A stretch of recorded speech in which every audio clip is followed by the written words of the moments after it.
வீடியோக்குள்ளே போகிறதுக்கு முன்னாடி சேனலை சப்ஸ்கிரைப் பண்ணுங்கள், பக்கத்தில் இருக்க பெல் பட்டனை ப்ரெஸ் பண்ணுங்கள், டிக் பண்ணி சேவ் பண்ணிக்கோங்க. வாங்க வீடியோக்குள்ளே போகலாம்.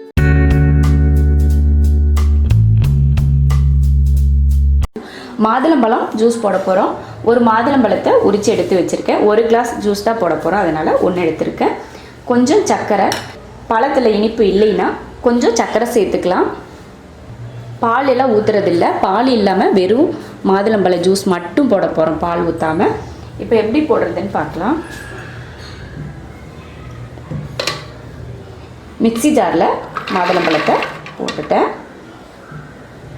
கொஞ்சம் சர்க்கரை, நிறைய வேணாம், கொஞ்சமாக போட்டால் போதும். அவரவருக்கு இனிப்பை பொறுத்து சர்க்கரை சேர்த்துக்கலாம்.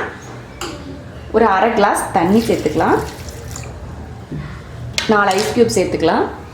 சில்லுன்னு இருந்தால் தான் நல்லாயிருக்கும், அதனால் இதுலேயே ஐஸ் க்யூப் சேர்த்துட்டேன். மாதுளம்பழம், கொஞ்சம் சர்க்கரை, ஐஸ் க்யூப் ஒரு 4, கொஞ்சம் தண்ணி ஊற்றிருக்கேன். இப்போ மிக்சியில் வச்சு அரைச்சிக்கலாம். அதை ஃபுல்லாக அரைக்கக்கூடாது, பல்ஸ் பண்ணி எடுத்துக்கலாம். ஏன்னா அதில் இருக்க விதை அரைப்படாமல் இருக்கணும் அப்படின்றதுக்காக நம்ம பல்ஸ் பண்ணி எடுத்துக்கலாம்.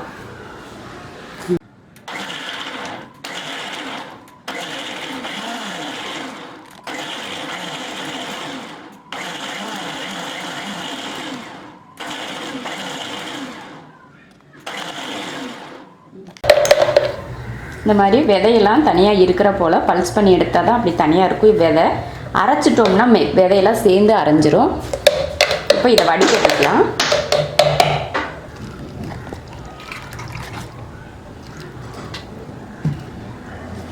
பாருங்கள், பல்ஸ் பண்ணி எடுத்ததுனால அதோட விதையெல்லாம் அரையாமல் அப்படியே இருக்குது.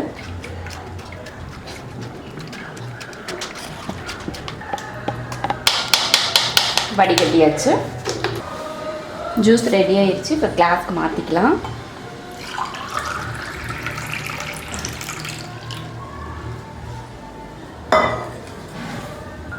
பால் ஊற்றாமல் மாதுளம்பழம் ஜூஸ் ரெடி ஆயிடுச்சு.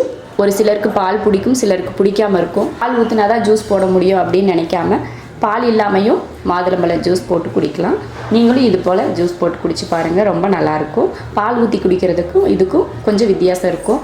பிடிச்சிருந்தா லைக் பண்ணுங்கள், மற்றவங்களும் பார்க்கணுன்னு நினச்சா ஷேர் பண்ணுங்கள், மறக்காமல் சப்ஸ்கிரைப் பண்ணுங்கள். நன்றி.